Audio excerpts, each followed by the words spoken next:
My name is Rick Landman, and I'm going to share some personal things with you right now. The first is that I am the son of two German Jewish refugee Holocaust survivors. My grandmother and grandfather were sole survivors. No one who didn't get out of Germany by 1940 in my family survived. They lost their parents, the siblings, spouses of their siblings, and most of the children of the siblings. Only their 3 children survived with them. Then, growing up, at the age of 12, in my Hebrew school class, I accidentally came out.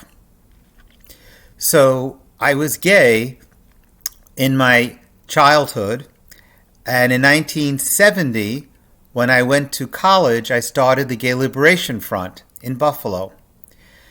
And with that, I was beaten several times, and the police sided with the people who beat me and would say, "Boys will be boys. What you did was wrong. You shouldn't have started the Gay Liberation Front." Then in 1973, it was my mother that read about CBST, Congregation Bet Simchat Torah, the LGBT synagogue. And she said, you said one day there'd be a gay synagogue? Well, there is one. Get dressed and go to shul. So I'm one of the longest running members of CBST. And then came the AIDS epidemic in the 1980s and 90s. We lost around 125 men at CBST out of 400 members. I even lost my lover, who decided to take his own life when he found out that he was HIV positive.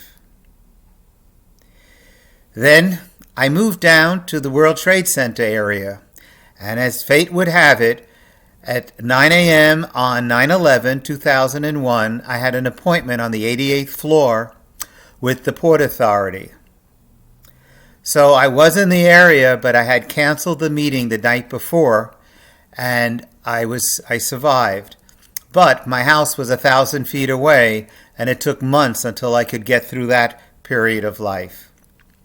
So you might ask, if this was years ago, you should sign up for the TV show Queen for a Day. You would probably win a washing machine. How do you get along? And I say, yes, these are all very stressful and traumatic things in my life. But I learned how to get by, how to be resilient, and one of the things that really helped me was being a member of CBST. Not only did they have programs that I was able to get assistance, such as around 14 years ago, I was wondering whether I should retire early from work, get a new job, or take care of my parents. It was from the recession breakfast that we had at CBST that I decided I wanted to stay home, take care of my parents, rather than go get another job. The other wonderful thing is they give me the opportunity to help others. And for me, that's something that really helps me get by. So we have an immigration clinic where I volunteered. And there were many committees that I was able to become involved with, including I started the International Association of Lesbian and Gay Children of Holocaust Survivors through CBST. So I also want to leave you with another reason of why I feel that this strengthened me more than defeated me.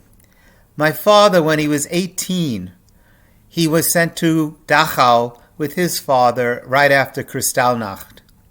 He was able to get a temporary transit visa to London, and as an unaccompanied teenager, he lived on the streets of London from April until November of 1939.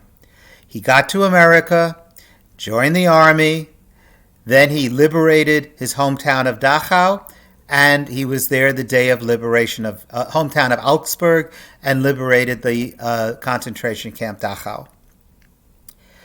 So he would say to me, "Ricky, it costs the same to be a pessimist and an optimist. Why not be an optimist? Think that things can get better. Think of the good things you have and be grateful. Every day find a little bit of happiness." And it was the advice from my father, the wisdom also from my mother, and the programs at CBST that really helped get me through this period of COVID. Because like so many other LGBT people, I don't have children. So CBST is an extended part of my family.